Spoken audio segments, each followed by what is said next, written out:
Okay, it's 6 fun guys. I think we can start. It's time almost. Cool. So, firstly, good evening, everyone. I'm hoping everybody is having a good day today. Yeah. So, a couple of you are already here. Benita is here. Hi, Benita. Good evening.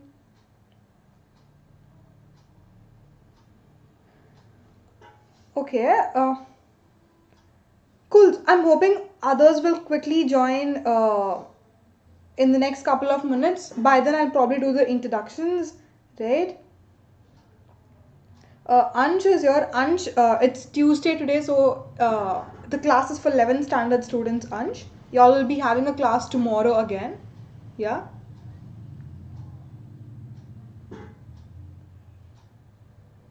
Okay. So I'll quickly do the introductory part, guys, and then we can quickly start, right? So, but like before that, just to give you a heads up, today we're going to talk about an empire across 3 continents, right? This is the last class to talk about this particular chapter. After this, we'll have a quiz and then move on to the term 2 syllabus, right?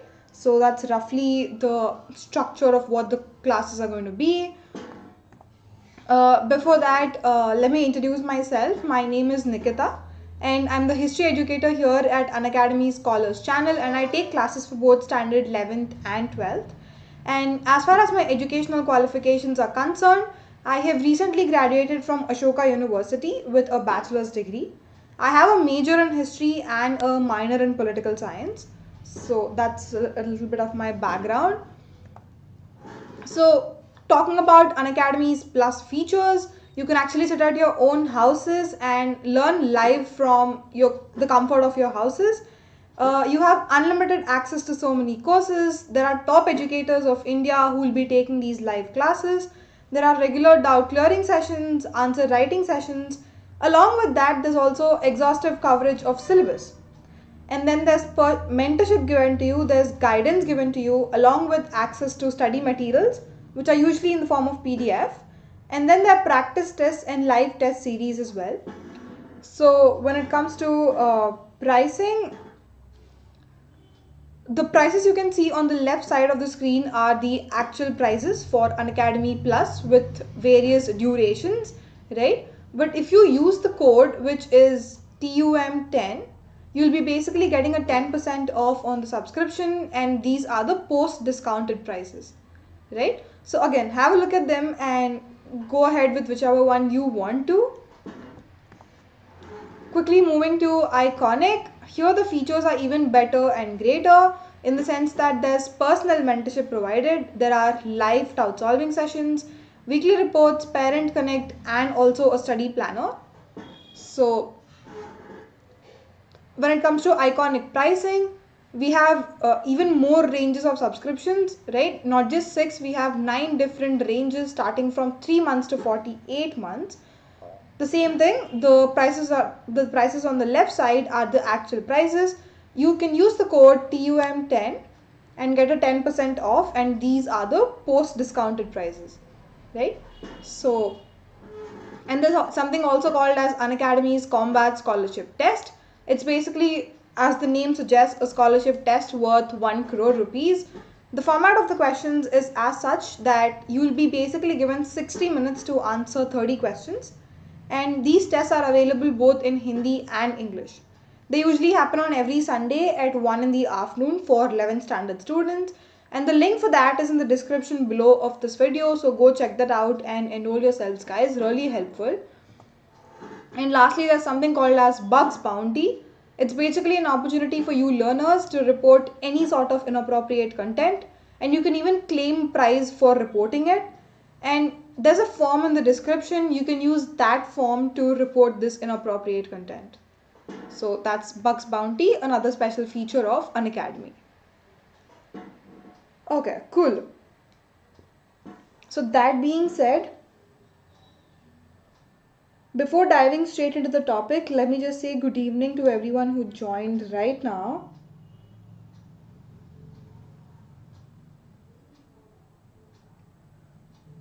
No problem, Ansh. Probably you can look at the video later on, like the recorded lecture. So don't worry. Benita, regarding the MCQs test, for this particular chapter, it will happen on Thursday, right? On Thursday, the MCQs test will be at 8 p.m. Not in the usual timings because of some personal reasons. I won't be able to take a class at 6, but instead we'll be having a quiz at 8 p.m. on Thursday, right? Short important notes for chapter 4. Okay, Trisha, just give me a couple of days time, probably this weekend. I'll prepare the notes and then put it on the Telegram group, Trisha. Just give me like 3-4 days. Probably wait till the weekend, right? So then I'll be able to provide it to you.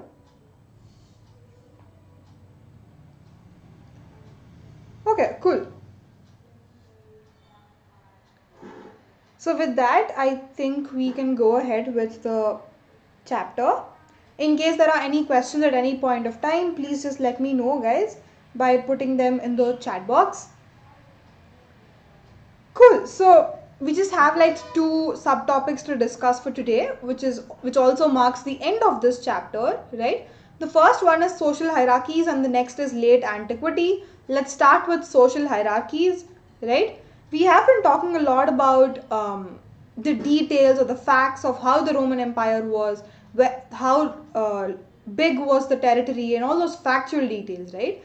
Let's now just take a step back and talk a little bit about the social structure of the empire, right? How's the society basically? What kind of people were there in the society? Were they rich? Were they poor? Right? So these kind of questions constitute the social structure of the empire. So there's a writer by name Tacitus, right? Remember the name Tacitus because we'll be coming across this name a couple of times in the next slides as well. So this Tacitus, he writes a lot about the society of Roman Empire. He's a writer basically. Yeah. So he describes in one of his books about the leading social groups of the early empire. Like what category of people actually lived in the Roman Empire, right? Number one, I think like roughly he talks about like 4 to 5 groups, yeah, who are like majority in number. The first group he talks about is senators. We already know who senators are, but most of them were Christians, right? Like, so if you literally translate them into like what their occupation is, they're basically the fathers, right? If you go to any church, you address somebody as a father. So that kind of people are the senators, right? Who work in the churches. And the Latin name for them is patris or patris, right? The spelling is here again. And the second category of people are leading members of the equestrian class. Again, who are equestrian class? In the beginning, equestrian class were people who had horses, which means they were capable enough to fight in the war with the help of horses. They constituted the cavalry wing of the army. But later on, as centuries passed by, they also became like rich, famous merchants, bankers, like basically rich people, right? So that's the equestrian class. They had a very respectable position in the society because they are rich, right? And then there are lower classes like normal people, yeah, who are very much addicted to circus and theatrical displays. See, they hardly have any work, like they are peasants probably, or they are like small scale industrial workers. After coming back from work, they have so much of free time. So what did they use it for? They often attended these circus and theatrical displays, right? So that's third category of people. And finally we have the slaves. We've already discussed the position of slaves, how terribly their conditions are, right? So these are the 4 category of people which Tacitus mentions in one of his books, right? So any questions till here?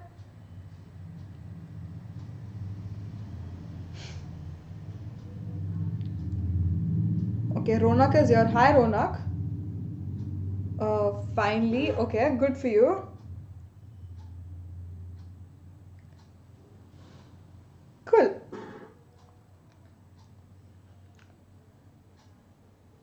Okay, just to like recap as to what categories of people were there. Firstly, it's senators.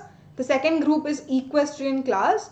The third is normal lower classes like common people, and the last is slaves, right? So just remember these four because it's important, guys. Yeah, so make a note of that. And talking about the 3rd century, right? Senators were right there back from so many centuries, but the number of senators that were there in the 3rd century were approximately 1000, right? So the rough number is 1000. And the point to be noted here is all of these 1000 people, like mostly these 1000 people came from Italian families. They had a Italian descent, right? Everybody were rich. They had an Italian descent.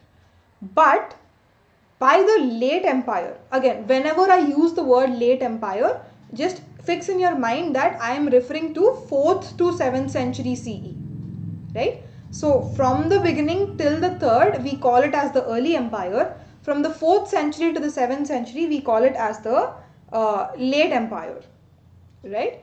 So by the late empire, which starts with the reign of Constantine I, right? So under this particular ruler who was ruling in the early part of the 4th century, the first two groups I mentioned here, right? Who are they? The firstly they are senators, and the second section of people are equestrian classes, right? So now they are merged. They became one. They are unified, right? So which means the aristocracy is expanded. The number of aristocrats are more in number now. It's not just 1000 anymore, right? So because of this, the dynamics also changed, which means now all of these group of people are of African or Eastern origin, because Egyptian people were involved, Arab people were involved, Iranian people were involved, right? So because of that, it's not just Italian dominance anymore, but we also have African and Eastern origin ka people also, right? So that's what was happening in the 3rd and 4th century CE in relation to the senatorial class. Okay. At any point of time, you'll have any questions, just put them down in the chat box, guys. Probably I'll just have a look at them after each slide.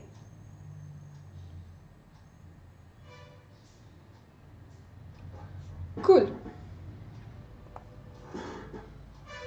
So this late Roman aristocracy was enormously wealthy, where I'm talking about the merging of two classes, senators and equestrian classes. They together are called the late Roman aristocracy, right? They are so wealthy, they're so rich, right? So in many ways, like they had political power, they had a high social standing in the society, economically also they are richer, right? So in every possible way, these late Roman aristocracy was enormously wealthy, right? Less powerful than the purely military elites. Again, there's another class of people who purely serve in the military, right? Who form the army, or who are the military commanders, right? These people also had certain power, but they are from non-aristocratic backgrounds, right? So differentiate between aristocracy and non-aristocracy, right? Aristocracy is basically consisting of senate people and equestrian people, but non-aristocracy is purely military elites, right? So remember that difference, that is also important, right? So we talked about the first two type of people. Now we'll move on to the third, which is the normal middle class, like lower classes, right? So the middle class now consisted of the considerable mass of persons. Like obviously these people will be more in number, right? Because middle class people are more in number in any scenario, in any century. So these are basically the mass people, the subjects of the empire, connected with imperial service in the bureaucracy and army. They had all these petty jobs, right? Like they could just feed the family with the help of the salary. If they're not having the salary, they can't feed their family, right? So they do all of these petty jobs in the court, or in the bureaucracy, or in the army. Either they are small merchants or farmers, right? So these people basically constituted the middle class, which is the third category. Tacitus described this respectable middle class as clients of the great senatorial houses. Again, he's bringing out a client-patron relationship, right? So these middle class people are clients to the first and second category of people. At least that's what Tacitus describes in his book, right? So now it was chiefly government service and dependence on the state that sustained many of these families. The same point I was mentioning, right? Till they have a job in the government service, or till the time they depend on the state, obviously they'll get some sort of salary every month. Yeah, that's how they sustain their families. But once they lost their jobs, they obviously become slaves because they don't have any assets behind. They don't have any land, they don't have any wealth. Their salary is their only source of income, right? So once they lose that, they become slaves. Yeah. So that's the third category. And finally, we have the last category, who is the slaves, right? They're called as humiliores in Latin. The spelling is here. It's Humiliores. If you literally translate it into English, it says lower, which means that the lower classes, like least developed classes, basically the slaves, right? So that is the last class. So who were these people, right? Like, who constituted the fourth class in the society? Majorly they are rural labor force, right? Obviously they did not have any land of their own. Their only source of income was working on other rich farmers' lands, right? They have to be the labor here. They have to be worked on, they have to work on other people's large estates, or they have to work in industries or mining establishment, or sometimes they were also migrant workers, right? So in different sorts of activities they were involved, because they will literally do anything whichever is available, because all of these works are mostly unskilled labor.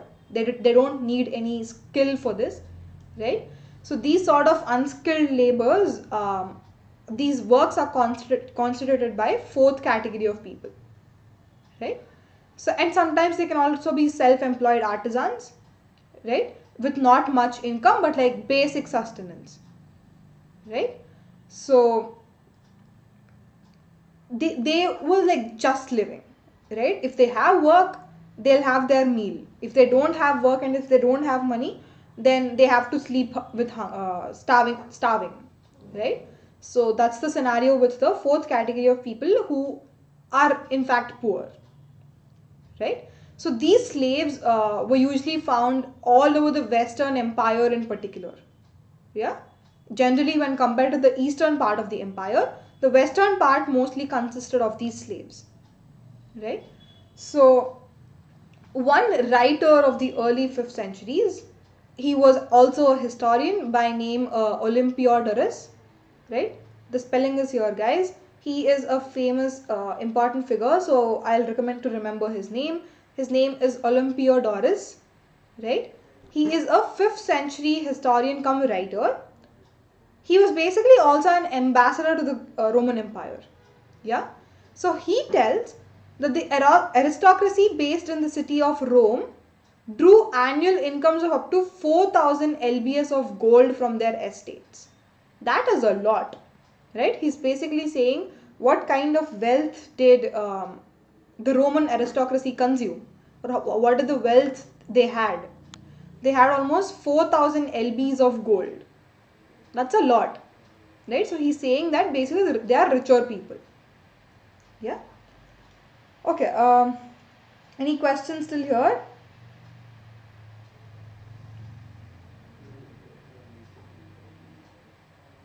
This might be a little conceptual today rather than the usual facts we did in the last 3 classes.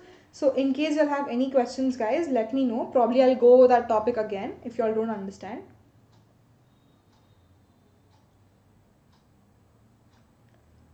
Ayushi, if you're not well, I'll probably recommend you to go take rest. Don't stress yourself, right? Yeah, just like stay safe and take care. Yeah. Okay, we'll quickly move on to talk about the next slide if you all don't have any questions.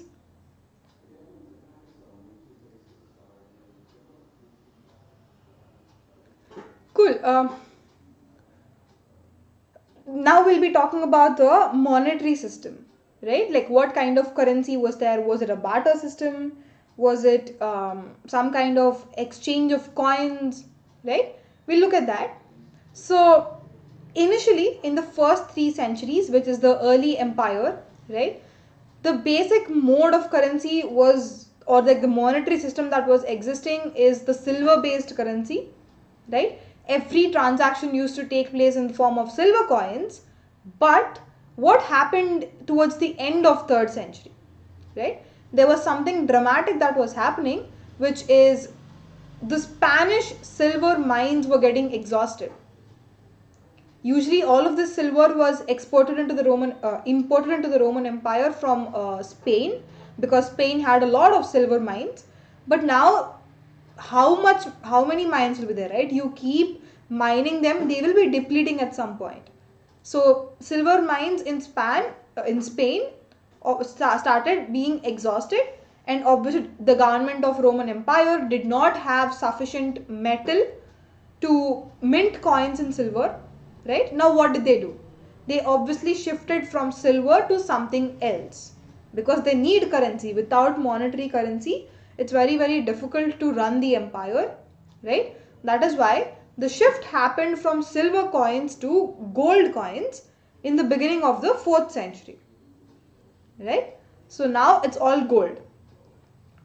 Any sort of currency, any sort of transaction, all of the coins are minted or issued by using the gold, right? So the late Roman bureaucracy, both the higher and middle echelons, was a comparatively affluent group. Again, like, who is the late Roman bureaucracy? People serving in the army and military in the 4th to 7th centuries, right? Some of them are like rich, some of them are middle class, right? But nonetheless, they were an affluent group. They were influential people in the empire, right? Because they are getting their salary in the form of gold. Yeah, this gold again is playing an important role.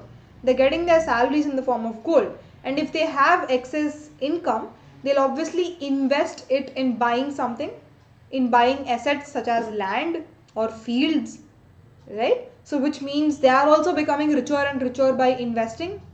Yeah, so that process is important, right? Like, the Roman Empire is flourishing, which means people are also becoming richer and richer, right?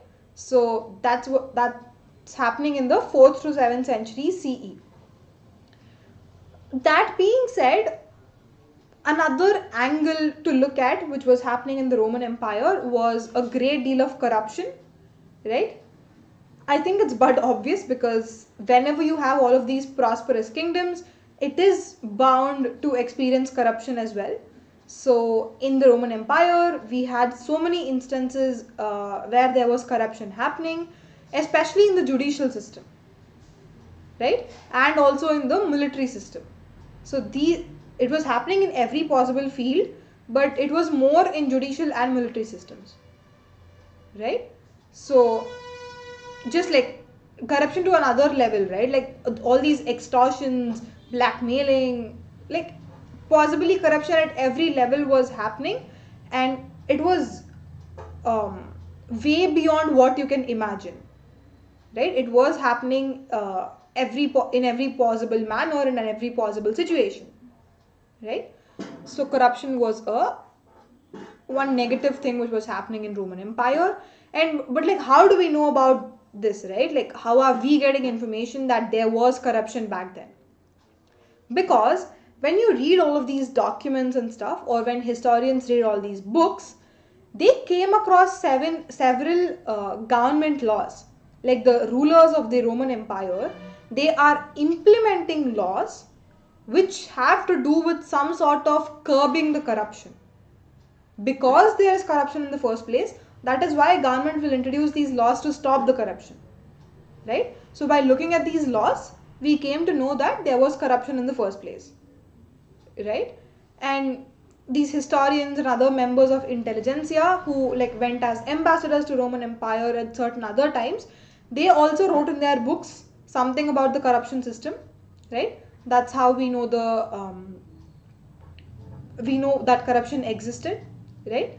So this basic element of criticism, right?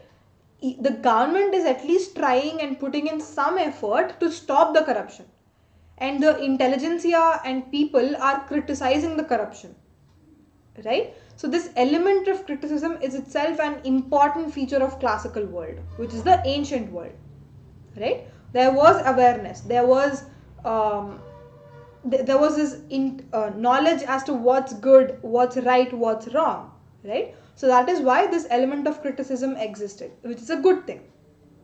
Yeah. So again, the Roman state was an authoritarian regime, right? Because it was, all of the power was in the hands of one person, which is the king, right? He had the utmost power, apex power, right?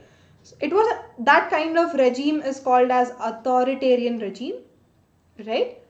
It also means that in a scenario where somebody is against the government, right? Somebody is criticizing the king or abusing the king or abusing the government, right? Going against the rules, they will be severely punished, right? There's no kindness, there's no like letting go of it. But once you commit some kind of mistake or a sin, you will definitely be punished for it, because the regime is authoritarian, right?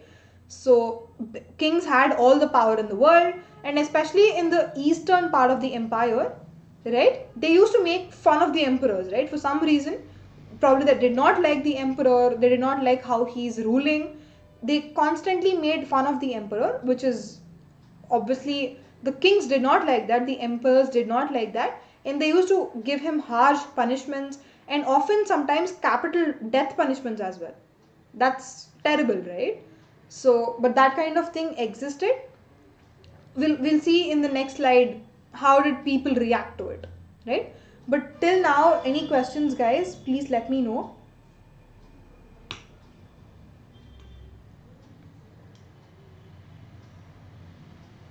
It's fairly a simple read, but again, it's conceptual.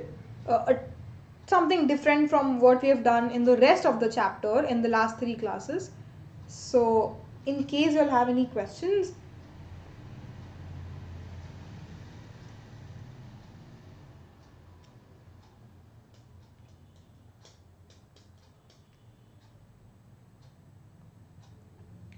Okay, in case there are none, then probably I'll move. Cool. So we were talking about the punishments that were given by the emperor and how dominant he is, yeah, with all the power vested in him, right?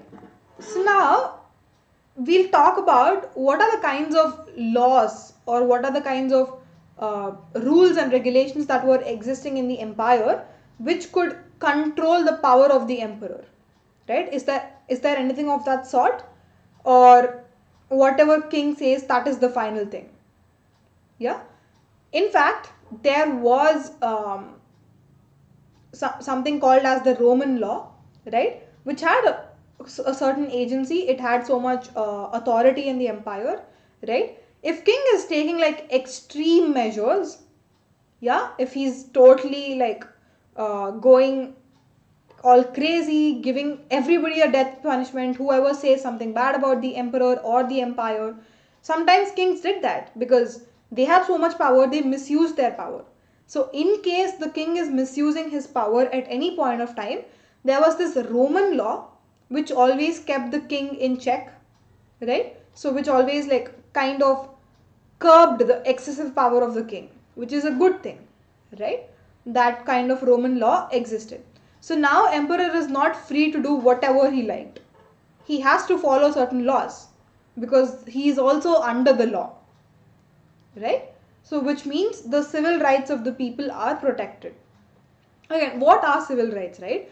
The general people living in the empire, they have certain rights like right to speak or like right to freedom of speech, something like that. Yeah. So all of these civil rights are protected because of the Roman law. Yeah. an emperor is also bound to follow this Roman law, right? So that is why, in the late 4th century, right, which is the later part of the empire, it was possible for powerful bishops like Ambrose. Ambrose is another famous bishop, right? He played a very huge role in the Roman Empire. His name was Ambrose.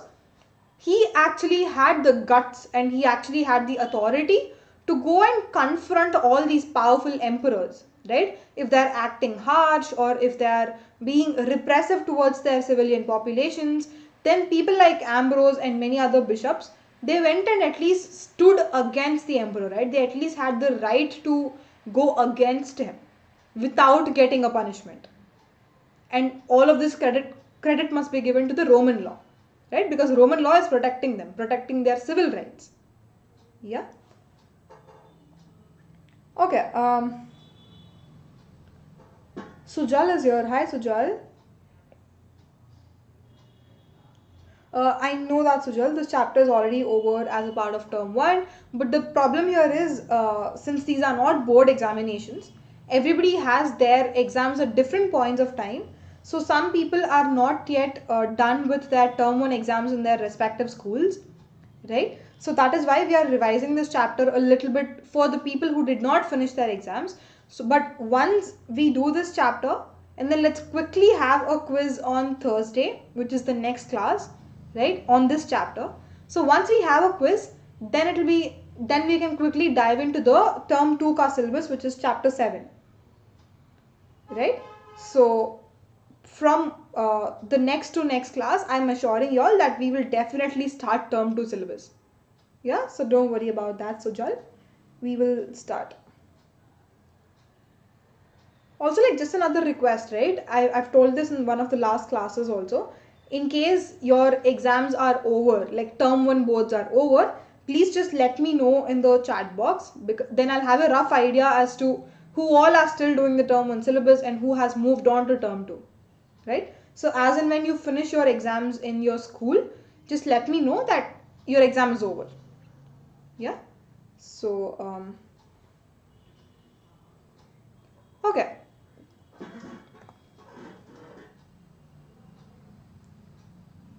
Okay, so Jal's exams are over. You scored a decent 34.5 out of 40. That's a great score, Sujal. Congratulations on that.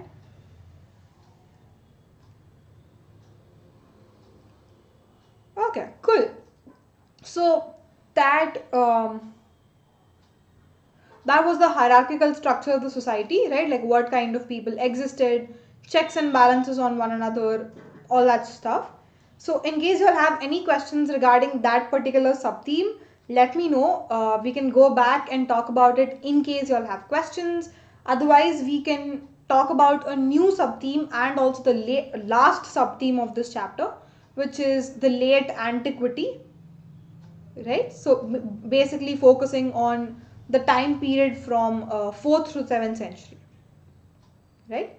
So in case there are no questions, I will go ahead.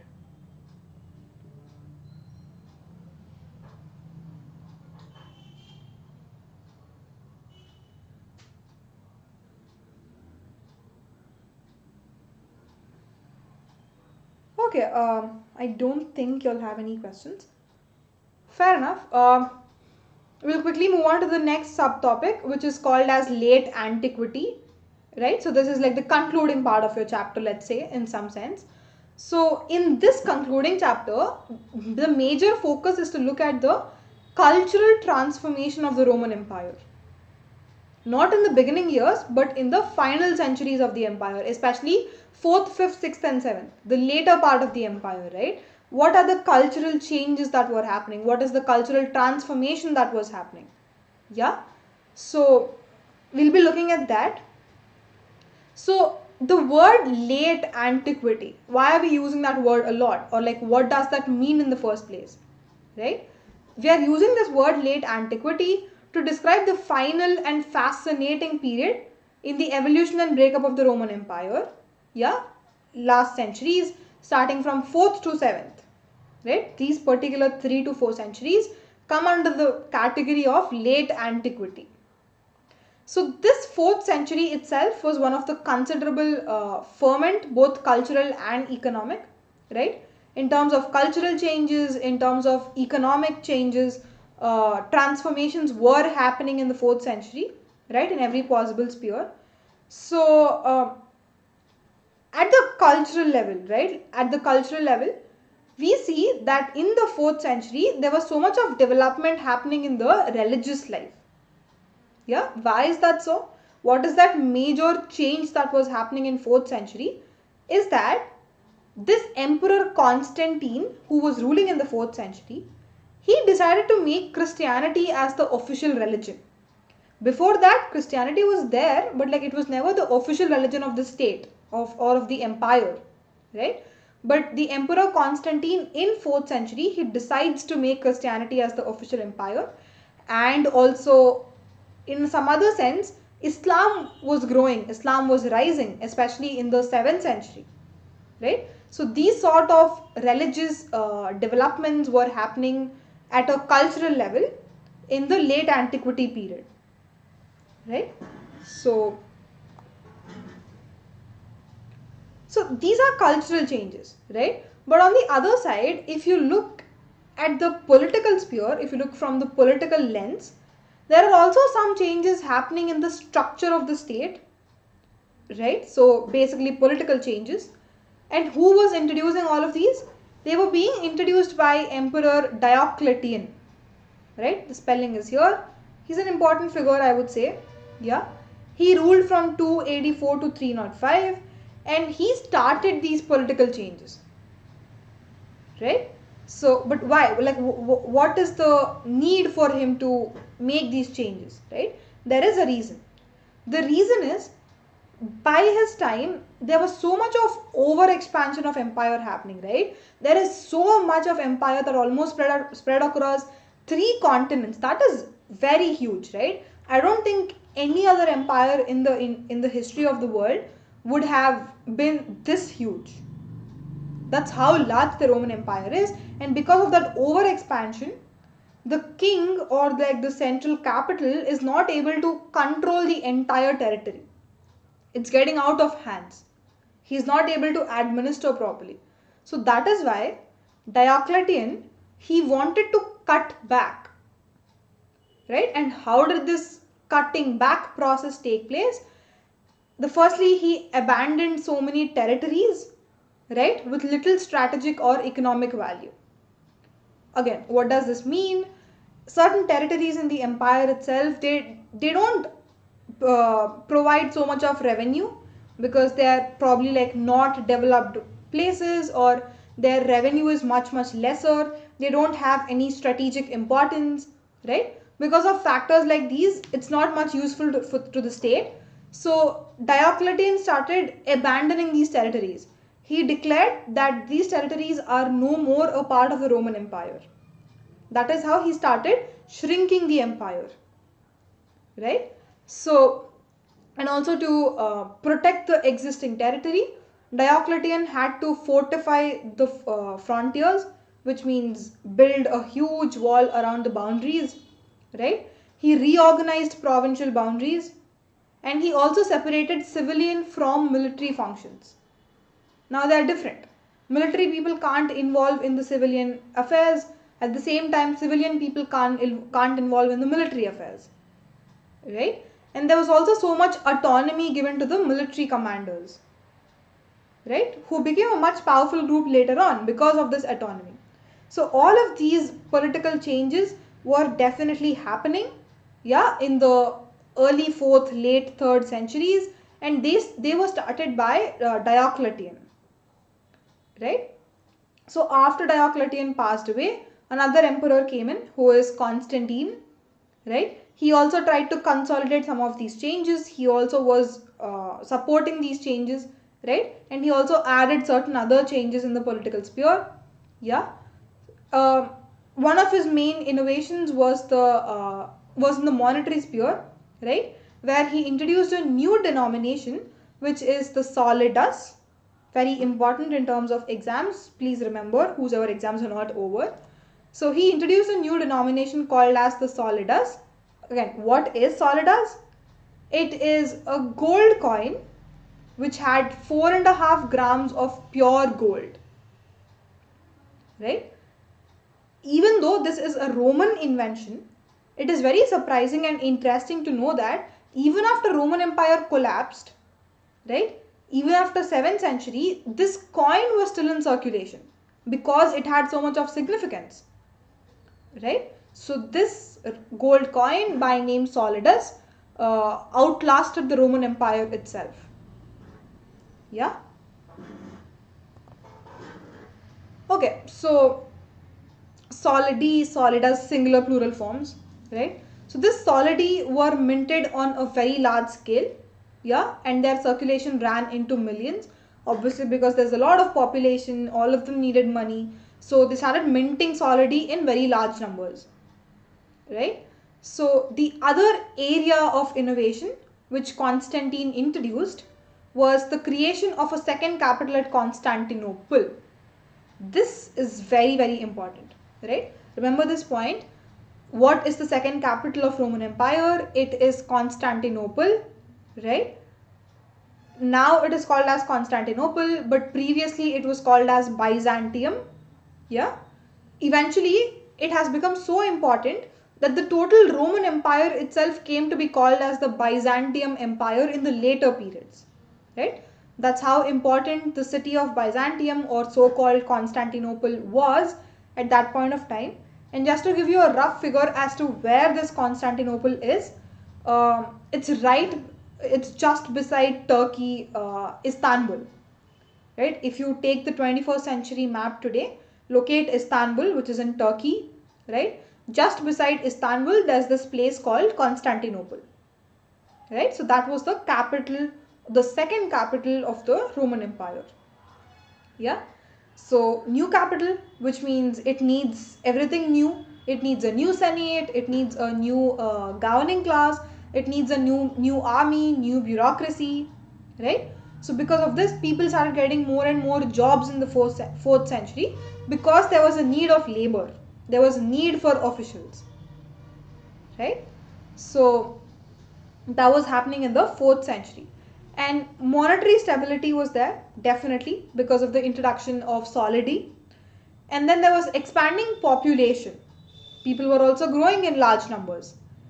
Both of these together combined facilitated economic growth. Yeah, there was so much of economic prosperity. And if you look at the archaeological records, right, they actually support these statements. They show us that so much of economic growth was happening because there were investments in rural establishments, industrial establishments were coming up, for example, like oil presses, glass factories, water mills, right? So all of these industries were coming up, and there was also a revival of the long distance trade with the with the east. Trade in itself is an important point to tell us that there was so much of economic growth happening, right?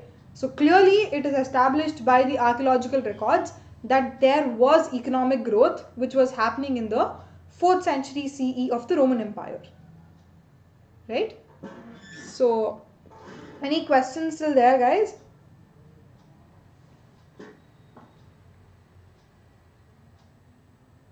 Let me know if there are any questions.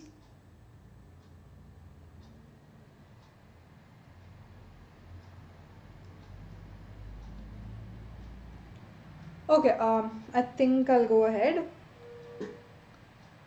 So all of this obviously became a strong urban prosperity. See, if there's money, right, like what do you mean by prosperity? People are becoming wealthy and people are becoming richer, which means they have so much of money, right? What will people do if they have money? Number one, they will involve themselves in luxury activities, right? So luxurious activities like, I don't know, for us luxurious activities are different from the 4th century luxurious activities, right? So you can just imagine what kind of luxuries they were involved in. And they also started building new forms of architecture. Yeah. So because they have money, these luxury things and also new forms of architecture started coming up in the 4th century CE, right? These ruling elites are wealthier and more powerful than ever before. Just hands down statement, right? They are powerful than ever before. And if you look at the papyri documents, we have hundreds of papyri documents surviving, which are found in Egypt, right? So if you look at them, if you like examine those documents, they show us a relatively affluent society where money was in extensive use, yeah, well established point, and rural estates generated vast incomes in gold. Again, the whole point of all this is the economy was richer, the people were richer, then the people were prospering, right? Again, he gives an example to support that statement, saying Egypt contributed taxes of over 2.5 million solidi a year under the reign of Justinian in the 6th century, right? Again, these are 2.5 million solidi is a lot, right? So again, they were richer and the empire was prosperous, right? So large parts of the Near Eastern countryside were more developed and densely settled. Now we'll talk a little bit about the Eastern countryside, right? Countryside is again like rural populations, right? So they were like densely populated, number one, yeah, which means there are so many people living in these villages, yeah. Number of people living per a square kilometers is more in the eastern part when compared to the western part, right? And obviously these are developed places. We are talking about the 5th and 6th centuries right now, right? So another interesting fact is, if you look at the 20th century, the same place, the same Near Eastern countryside, if you compare like 20th century and 5th century, the population in 5th century was more than the 20th. So now imagine how many people were there, right? So that kind of vast difference was there, right? So this is the social background against which we should set the cultural developments of this period. So till now, we've only talked about different social changes, different economic changes, different political changes that were happening, right, in from the start of the 4th century. So now, keeping all of these in mind, keeping these as the backdrop, now let us look at the cultural developments, right? Because culture will prosper only when there is development in the other spheres.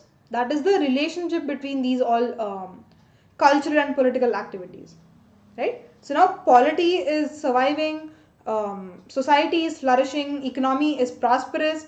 Because of that, there are cultural developments are also happening. We'll look at what these cultural developments are in the next slide, right? Okay, any questions till there, guys?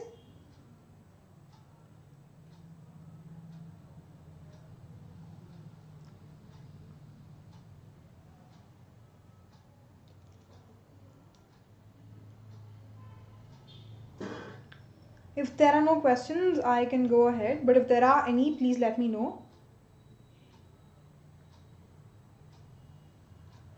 Cool. Cultural developments, right? When you hear the term culture, the first thing that should strike your mind is religion, because religion is such an important part of culture, right? So in the classical world, like basically the world which we're talking about right now, it is basically a polytheist world. Again, what is polytheist? People actually believed in so many different cults, so many different religions. There is no one universal religion, right? And each religion had different gods. That is the point here. For example, again, to just to give you an idea, if you look at Hinduism, right, there are so many gods: Brahma, Vishnu, Saraswati, Shiva, right? So there are certain religions which are polytheist, which means who has so many gods within the same religion. There are certain other religions which only have one god, right? For example, Islam, who only has Allah as the god, right? So remember that difference between polytheist and monotheist, right? So this um, Roman Empire, which we have been talking about, has always been polytheist, right? It involved a multiplicity of cults that included both Roman and Italian gods. Yeah, their gods were named as Jupiter, Juno, Minerva, Mars, right? It also had several other Greek and Eastern deities. It had so many temples, shrines, sanctuaries throughout the empire for all of these gods, right? So polytheists had no common name or label to describe themselves.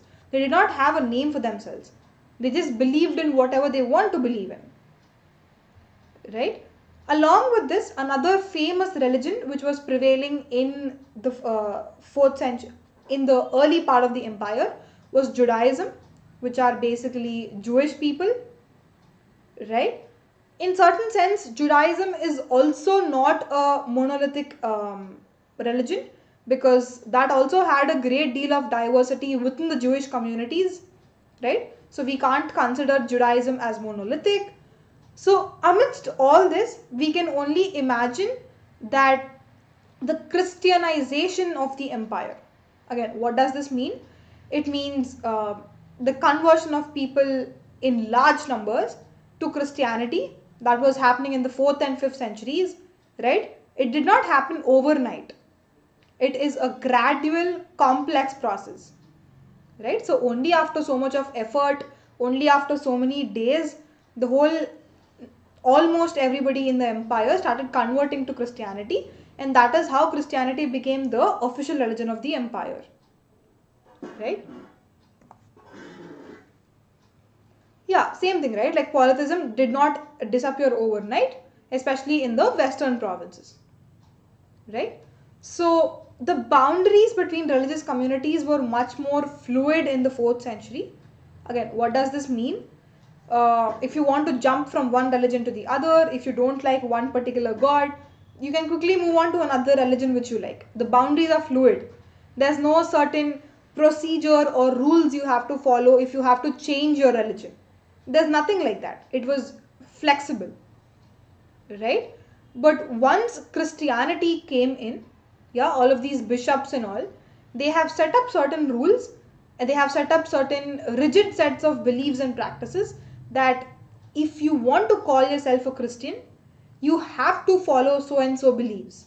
You have to indulge in so and so practices, right? So that transition from fluid or from flexible nature became very rigid because of Christianity, right? So that's another point. And general prosperity was especially marked in the east, where population was still expanding in the 6th century, right? Despite the impact of plague.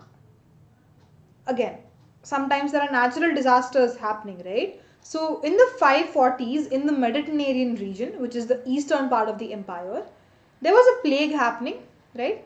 Plague is very contagious. It spreads from one person to another, and people die usually of plague, right? Despite of that, the population kept increasing. Surprising, right? But that is the case. Yeah, there was prosperity prevailing in the east as well, despite the plague. In the west, right, by contrast, yeah, which is the totally opposite of what was happening in the east, the empire fragmented politically because there were so many invasions that were happening. We've talked about these invasions, right? Especially from the Germanic groups of the north, who were these tribal people, who were nomadic people. For example, Goths, Vandals, Lombards. These are all like Germanic tribes. So they started interfering into the Roman Empire. They started invading the Roman Empire, right? And indeed they were successful, right? They took away so many major provinces and established their own kingdoms, right? Goth kingdom, Vandal kingdom, Lombard kingdom, yeah. So they described themselves as the post-Roman. Now it's not Roman anymore because they're not a part of the Roman Empire. They call themselves as post-Roman, right? So that was the phenomena that was majorly happening in the western part, which is the political fragmentation. Yeah. Okay, so the most important of these invasions that were happening was that of Visigoths in Spain, very powerful community, right? They almost captured the whole of Spain from Roman Empire, right? But after some point of time, they also became weaker, and they were destroyed by Arabs in the 8th century, right? That of the Franks in Gaul and that of the Lombards in Italy. Again, just mentioning several other communities who are richer and also trying to invade Roman Empire, right? So these were just roughly existing in the 6th, 7th, 8th centuries, right? Which we called as the post-Roman world. But don't confuse between the medieval world and post-Roman world. Post-Roman world is not medieval world, right? There was Roman, then there was post-Roman, and then comes the medieval, right? So make a note of that point. Don't confuse between the 3 different phases, right? So in the East, where the empire remained united, yeah, because in the East there's no political fragmentation happening, right? And especially under the rule of Justinian, who ruled in 6th century, yeah, he was a very ambitious ruler. He had so many imperial ambitions, and he kind of marked the prosperity of the region in the 6th century, right? So Justinian is again important here for us, yeah. Why is he important? Because whatever territories he was losing to all these other communities, he tried to recapture Africa from the Vandals. That happened in the year 533, yeah. But his recovery of Italy from the Ostrogoths left the country devastated. When he was trying to capture the Italy part from Ostrogoths, right, he used up all the resources. Now he doesn't have any money, right? So because of that, there was obviously no prosperity, right? There's no proper economy and all. This gave the Lombards a chance to invade this particular Italy part again, yeah. So now there's no use, because firstly it was lost, and then Justinian put in so much efforts to recapture Italy, right? And he was successful, but in no time he fell back again because of Lombard invasion, right? So these invasions are to a certain extent important. So please remember, yeah, at least remember the names of the kings under whom these invasions happened, right? It was Justinian. So by the early 7th century, the war between Rome and Iran had flared up again. These are long-term conflicts, right? Because there was never peace between Rome and Iran. They were always continuously fighting, right? And the Sasanians, who had ruled Iran since the 3rd century, launched a wholesale invasion of all the major eastern provinces. Again, political instability, right? So many invasions kept happening from all the different sides of the empire possible. So when this particular Byzantium, right, as I was telling you, the eastern part of the empire in the later ages was called as Byzantium Empire instead of Roman Empire, right? It tried to recover its provinces in 620, right? But that's no use again, because within a few years itself, it had the final major blow from the southeast. Now, who is invading? It's not Sasanians anymore. Sasanians were not the enemies of Byzantium Empire now. After the 620s, their enemy was Islamic people, because that is exactly the time when Islam started developing in the Mediterranean Arabic region, right? It started spreading from their base was Arabia, right? Historians often would like to call this expansion of Islam as the greatest political revolution ever to occur in the history of the ancient world, right? So just imagine, these Roman empires, Sasanian empires, these were very huge, mighty, powerful, right? Despite that, these Arabia people, who are majorly the Islamic people, they were able to defeat these Sasanian and Roman Empire people. That tells us the importance of the Islamic world, right? So eventually the eastern part of the Roman Empire also fell into the hands of the Islamic people, yeah. And lastly, what happens, this is the last slide, guys. So by 642, right, which is exactly 10 years after Prophet Muhammad died, right? Prophet Muhammad died in 632, right? So in 10 years, large parts of both the Eastern Roman and Sasanian empires had fallen to the Arabs. Fairly simple, right? Because Arabs are becoming more powerful. They had so much of army, like more number of army when compared to Roman and Sasanian armies. They were able to defeat them very easily, right? So many battles happened, but like within 10 years they were successful. They defeated both the Roman and Sasanian empire, right? So however, we should bear in mind that those conquests, which eventually extended as far as Spain, Sindh and Central Asia. Again, what conquest are we talking about? This ambitious vision of Arab people to spread Islam throughout the empire or throughout the world, right? They were ambitious. They wanted to spread the message of Islam. That is why they are conquering all these territories in the first place, because they wanted to make the whole of this an Islamic world, right? So within no time, right, like within just a century, these Arabs whose base was in Arabia, they went as far as Spain in the west, as far as Sindh, which is in India, right, in the east, and they also went northwards towards Central Asia, right? But how is this happening? How are they getting so much resources? The major point here is they are influencing the people to convert to Islam, right? And all of these Islamic people, they are very ambitious because they wanted to spread the message of Allah. That is why they are uniting as one, emerging as a unique Islamic state, and then fighting the wars. If there are so many people, obviously they will win the war, right? So that's how Islam or Arab was able to conquer all of these different places, right? And we will obviously read more of it at theme 4, which is the Central Islamic lands. We've already dealt with the chapter, right? So in that theme, in that chapter, we've already discussed about how the Islamic empire grew, how did it prosper, how did it spread, what are the kinds of tribes that were involved in the Islamic empire, what is the territorial expansion of Islam. So all of these questions we have answered while discussing about chapter 4, right? So yeah, that basically brings us to the end of like the downfall of Roman Empire, which is the end of the chapter, because this chapter, the whole point is to discuss about Roman Empire, right?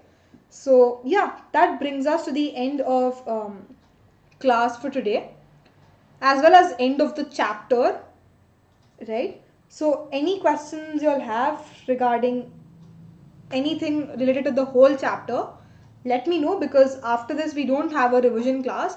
We directly have a quiz session, right, which is on Thursday at 8 p.m. Yeah, don't forget the timing, guys. It is Thursday 8 p.m. when we'll be having the quiz. Yeah, okay.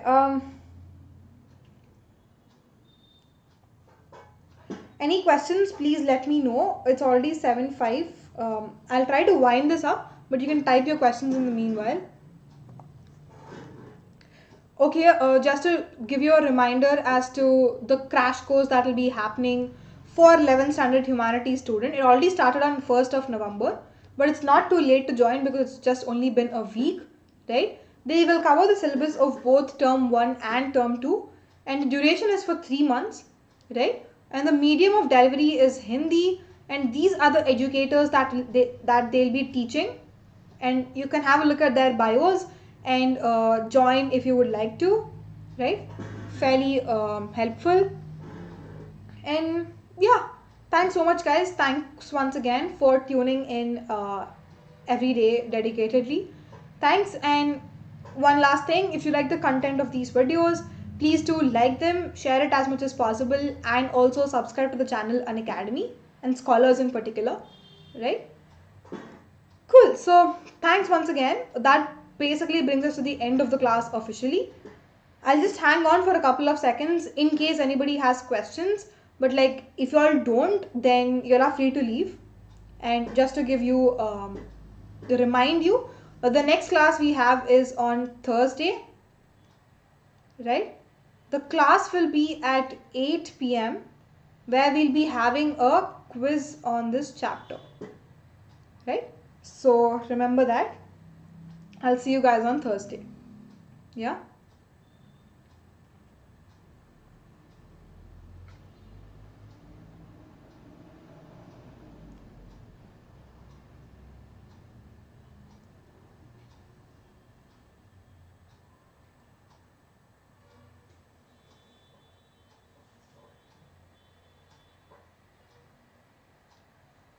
Okay, I don't think there are any questions. Fairly easy chapter, so I think it's easy. Cool. Okay, then I'll see you guys on Thursday for the quiz. Heads up, be prepared. It's going to be easy, so don't worry about that. Yeah. I'll see you guys on Thursday. Till then, have a good evening today and also have a good day tomorrow. Right? Thank you guys. Thank you so much for tuning in. Bye everyone and take care.